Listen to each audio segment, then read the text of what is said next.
श्री गणेशाय नमः। श्री गोपी जनवल्लभाय नमः। श्रीमद्भागवत महापुराण दशम स्कंद अथैकचत्वारिंशोऽध्यायः। श्री कृष्ण का मथुरा जी में प्रवेश।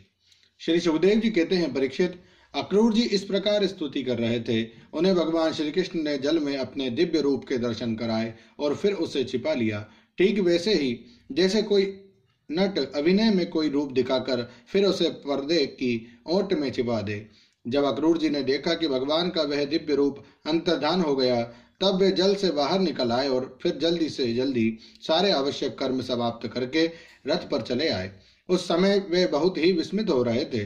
भगवान श्री कृष्ण ने उनसे पूछा, चाचा जी, आपने पृथ्वी, आकाश या जल में कोई अद्भुत वस्तु देखी है क्या? कोई आपकी आकृति देखने से ऐसा ही जान पड़ता है।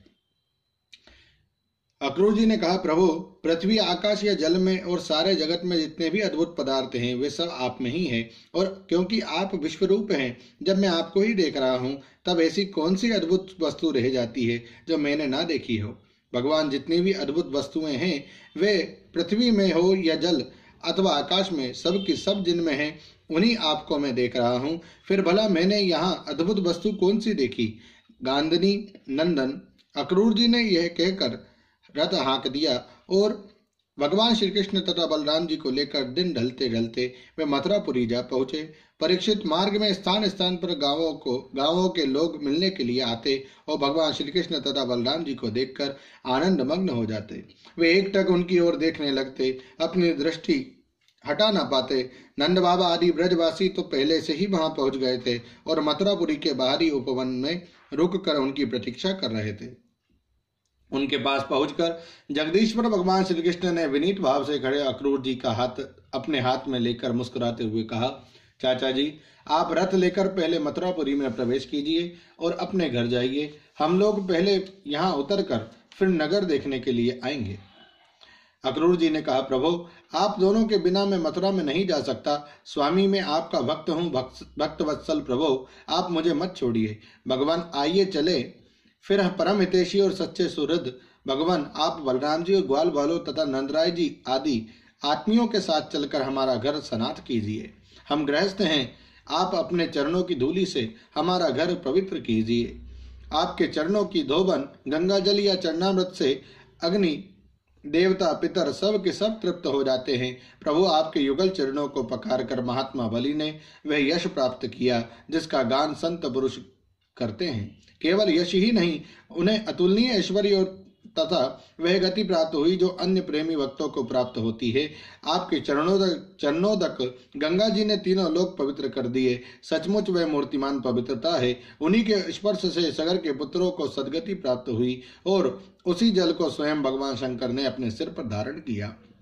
यदुवंश शिरोमणि, आप देवताओं के भी आराध्य देव हैं, जगत के स्वामी हैं। आपके गुण और लीलाओं का श्रवण तथा कीर्तन बड़ा ही मंगलकारी है। उत्तम पुरुष आपके गुणों का कीर्तन करते रहते हैं। नारायण, मैं आपको नमस्कार करता हूँ। श्री भगवान ने कहा, चाचा जी, मैं दाऊ भैया के साथ आपके घर आऊंगा और पहले इस यदुवंशियों के द्रोही कंस को मारकर तब अपने सभी सुहृद स्वजनों का प्रिय करूंगा। श्री सुखदेव जी कहते हैं, परीक्षित, भगवान के इस प्रकार कहने पर अक्रूर जी कुछ अनमने से हो गए। उन्होंने पुरी में प्रवेश करके कंस से श्री कृष्ण और बलराम के ले आने का समाचार निवेदन किया और फिर अपने घर गए। दूसरे दिन तीसरे पहर बलराम जी और ग्वाल बालों के साथ भगवान श्री कृष्ण ने मथुरापुरी को देखने के लिए नगर में प्रवेश किया। भगवान ने देखा कि नगर के परकोटे में स्फटिक मणि, विल्लोर के बहुत ऊंचे गोपुर, प्रधान दरवाजे तथा घरों में भी बड़े बड़े फाटक बने हुए हैं। उनमें सोने के बड़े बड़े किवाड़ लगे हैं और सोने के ही तोरण बाहरी दरवाजे बने हुए हैं। नगर के चारों ओर तांबे और पीतल की चार दीवारी बनी हुई है। खाई के कारण कहीं से उस नगर में प्रवेश करना बहुत कठिन है। स्थान स्थान पर सुंदर सुंदर उद्यान और रमणीय उपवन, केवल स्त्रियों के उपयोग में आने वाले बगीचे शोभायमान हैं। सुवर्ण से सजे हुए चौराहे, नरियों के महल, उन्हीं के साथ के बगीचे, कारीगरों के बैठने के स्थान या प्रजा वर्ग के सभा भवन, टाउन हॉल और साधारण लोगों के निवास गृह नगर की शोभा बढ़ा रहे हैं। वैदुर्य, हीरे, स्फटिक, विल्लोर, नीलम, मूंगे मोती और पन्ने आदि से जड़े हुए छज्जे, चबूतरे, झरोके एवं फर्श आदि जगमगा रहे हैं। उन पर बैठे हुए कबूतर, मोर आदि पक्षी भांति भांति की बोली बोल रहे हैं। सड़क, बाजार, गली एवं चौराहों पर खूब छिड़काव किया गया है। स्थान स्थान पर फूलों के गजरे, जवारे, जौ के अंकुर, खील और चावल बिखरे हुए हैं। घरों के दरवाजों पर दही और चंदन आदि से चर्चित जल से भरे हुए कलश रखे हैं और वे फूल, दीपक, नई नई कोपलें, फल सहित केले और सुपारी के वृक्ष, छोटी छोटी झंडियों और रेशमी वस्त्रों से भली भांति सजाए हुए हैं। परीक्षित, वसुदेव नंदन भगवान श्री कृष्ण और बलराम जी ने ग्वाल वालों के साथ राजपथ से मथुरा नगरी में प्रवेश किया। उस समय नगर की नारियां बड़ी उत्सुकता से उन्हें देखने के लिए झटपट अटारियों पर चढ़ गई। किसी किसी ने जल्दी के कारण अपने वस्त्र और गहने उल्टे पहन लिए।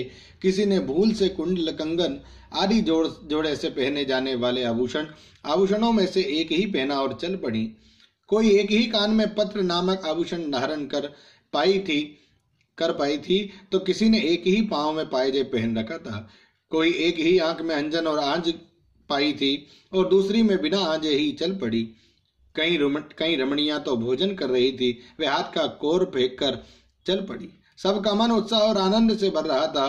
कोई कोई उबटन लगवा रही थी, वे बिना स्नान किए ही दौड़ पड़ी। जो सो रही थी वे कोलाहल सुनकर उठ खड़ी हुई और उसी अवस्था में दौड़ चली। जो माताएं बच्चों को दूध पिला रही थी वे उन्हें गोद से हटाकर भगवान श्री कृष्ण को देखने के लिए चल पड़ी। कमल नयन भगवान श्री कृष्ण मत वाले गजराज के समान बड़ी मस्ती से चल रहे थे।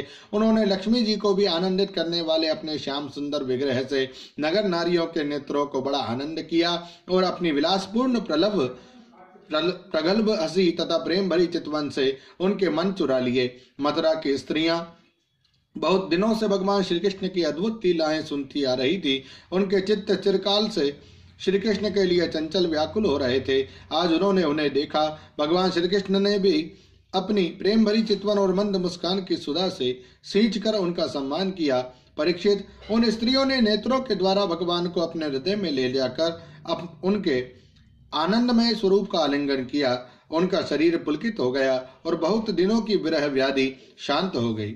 मथुरा की नारियां अपने अपने महलों की अटारियों पर चढ़कर बलराम और श्री कृष्ण पर पुष्पों की वर्षा करने लगी। उस समय उन स्त्रियों के मुख कमल प्रेम के आवेग से खिल रहे थे। ब्राह्मण, क्षत्रिय और वैश्यों ने स्थान स्थान पर दही, अक्षत, जल से भरे पात्र, फूलों के हार, चंदन और भेंट की सामग्रियों से आनंद मग्न होकर भगवान श्री कृष्ण और बलराम जी की पूजा की। भगवान को देखकर सभी पूर्ववासी आपस में कहने लगे कि धन्य है, धन्य है। गोपियों ने ऐसी कौन सी महान तपस्या की है जिसके कारण वे मनुष्य मात्र को परमानंद देने वाले इन दोनों मनोहर किशोरों को देखती रहती है। इसी समय भगवान श्री कृष्ण ने देखा कि एक धोबी जो कपड़े रंगने का भी काम करता था उनकी ओर आ रहा है। भगवान श्री कृष्ण ने उससे धुले हुए उत्तम उत्तम कपड़े मांगे। भगवान ने कहा, भाई तुम हमें ऐसे वस्त्र दो जो हमारे शरीर में पूरे पूरे आ जाएं। वास्तव में हम लोग उन वस्त्रों के अधिकारी हैं। इसमें संदेह नहीं है कि यदि तुम हम लोगों को वस्त्र दोगे तो तुम्हारा परम कल्याण होगा। परीक्षित, भगवान सर्वत्र परिपूर्ण है, सब कुछ उन्हीं का है, फिर भी उन्होंने इस प्रकार मांगने की लीला की। परंतु वह मूर्ख राजा कंस का सेवक होने के कारण मतवाला हो रहा था। भगवान की वस्तु भगवान को देना तो दूर रहा, उसने क्रोध में भरकर आक्षेप करते हुए कहा, तुम लोग रहते हो सदा पहाड़ और जंगलों में, क्या वहां ऐसे ही वस्त्र पहनते हो? तुम लोग बहुत उद्दंड हो गए हो, तभी तो ऐसी बढ़ बढ़कर बातें करते हो। अब तुम्हें राजा का धन लूटने की इच्छा हुई है। अरे मूर्खो, जाओ, भाग जाओ। यदि कुछ दिन जीने की इच्छा हो तो फिर इस तरह मत मांगना।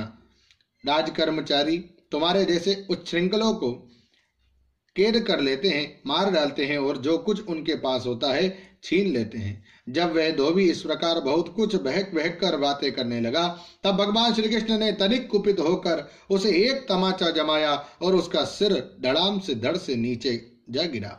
यह देखकर उस धोबी के अधीन काम करने वाले सब के सब कपड़ों के गट्ठर वहीं छोड़कर इधर उधर भाग गए। भगवान ने उन वस्त्रों को ले लिया। भगवान श्री कृष्ण और बलराम जी ने मनमाने वस्त्र पहन लिए तथा बचे हुए वस्त्रों में से बहुत से अपने साक्षी ग्वाल वालों को भी दे दिए। साथी ग्वाल वालों को भी दिए। बहुत से कपड़े तो वहीं जमीन पर ही छोड़कर चल दिए। भगवान श्री कृष्ण और बलराम जी सब कुछ आगे बढ़े जब कुछ आगे बढ़े तब उन्हें एक दर्जी मिला। भगवान का अनुपम सौंदर्य देखकर उसे बड़ी प्रसन्नता हुई। उसने उन रंग बिरंगे सुंदर वस्त्रों को उनके शरीर पर ऐसे ढंग से सजा दिया कि वे सब ठीक ठीक फव गए। अनेक प्रकार के वस्त्रों से विभूषित होकर दोनों भाई और भी अधिक शोभायमान हुए। ऐसे जान पड़ते मानो उत्सव के समय श्वेत और श्याम गज शावक भली भांति सजा दिए गए हो। भगवान श्री कृष्ण उस दर्जी पर प्रसन्न हुए। उन्होंने उसे इस लोक में भरपूर धन संपत्ति, बल, ऐश्वर्य, अपनी स्मृति और दूर तक देखने सुनने आदि की इंद्रिय संबंधी शक्तियां दी और मृत्यु के बाद के लिए अपना सारूप्य मोक्ष भी दे दिया। इसके बाद भगवान श्री कृष्ण सुदामा माली के घर गए। उन्होंने दोनों भाइयों को देखते ही सुदामा उठ खड़ा हुआ और पृथ्वी पर सिर रखकर उन्हें प्रणाम किया। फिर उनको आसन पर बैठाकर उनके पांव पखारे, हाथ धुलाए।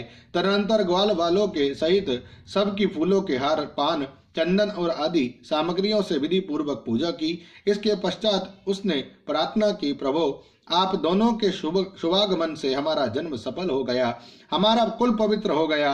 आज हम पितर, ऋषि और देवताओं के ऋण से मुक्त हो गए। वे हम पर परम संतुष्ट हैं। आप दोनों संपूर्ण जगत के परम कारण हैं। आप संसार के अभ्युदय, उन्नति और निश्रेयस मोक्ष के लिए ही इस पृथ्वी पर अपने ज्ञान, बल आदि अंशों के साथ अवतीर्ण हुए हैं।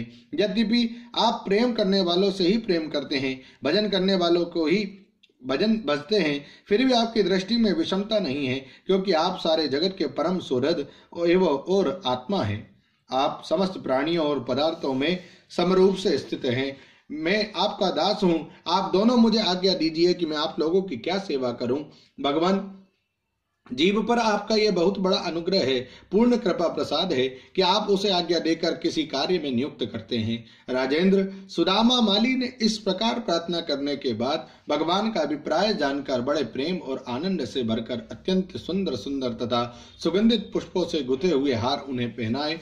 जब ग्वाल बाल और बलराम जी के साथ भगवान श्री कृष्ण उन सुंदर सुंदर मालाओं से अलंकृत हो चुके, तब उन वरदायक प्रभु ने प्रसन्न होकर विनीत और शरणागत सुदामा को श्रेष्ठ वर दिए।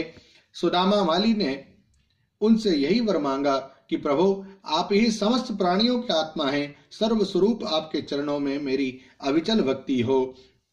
आपके भक्तों से मेरा सौहार्द, मैत्री का संबंध हो और समस्त प्राणियों के प्रति अहेतुक दया का भाव बना रहे।